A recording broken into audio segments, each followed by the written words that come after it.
Hello everyone and welcome back to Smart Spiritual Solutions.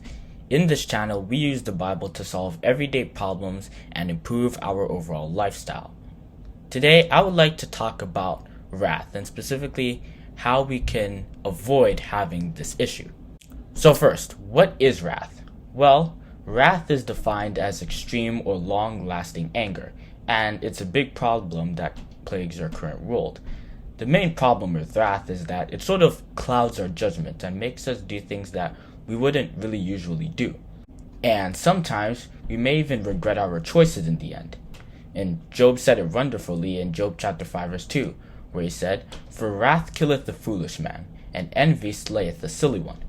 King Solomon also had a lot to say about the dangers that wrath can cause in places like Proverbs chapter 27 verse 4, Proverbs chapter 15 verse 18, chapter 26 verse 21, and many other places.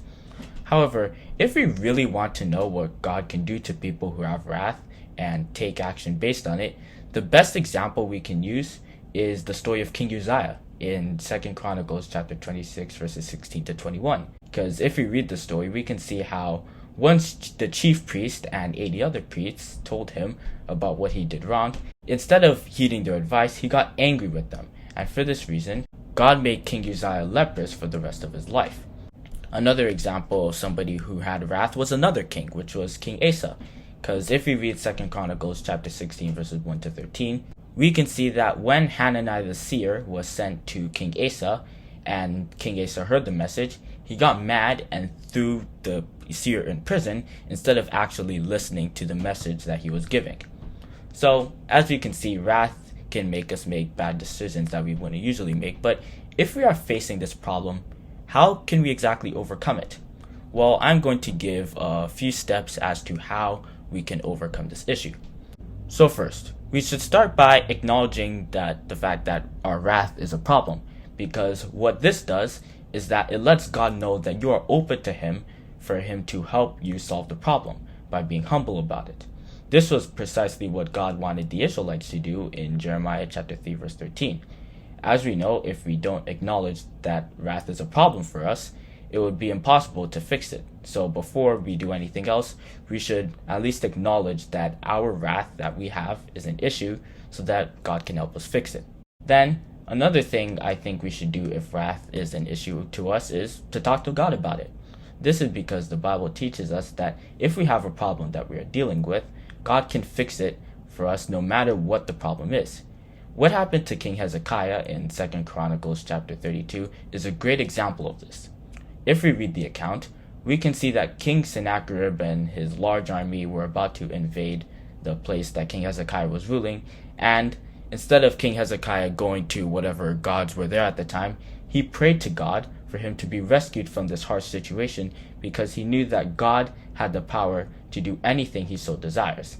And indeed, God did not disappoint, because if we read 2 Chronicles chapter 32 verses 21 and 22, we can see that God killed a huge number of King Sennacherib's soldiers, and King Hezekiah was saved in the end. So if God is able to do something as wonderful as this, then he will probably have the power to help us with whatever issues we have, or in this case, our wrath issue if we have one. Then the last thing I think we should do to make sure that our wrath isn't taken too far or it isn't as much of a problem is to make sure that when someone does something bad to us, we shouldn't take it personally, but instead we leave it to God. This is because letting God take care of our problem will make sure that we aren't weighed down by what other people do to us. If we leave it to God, then it will also prevent us from acting irrationally from our wrath, because we know that God will take care of it and there's no need for us to bother.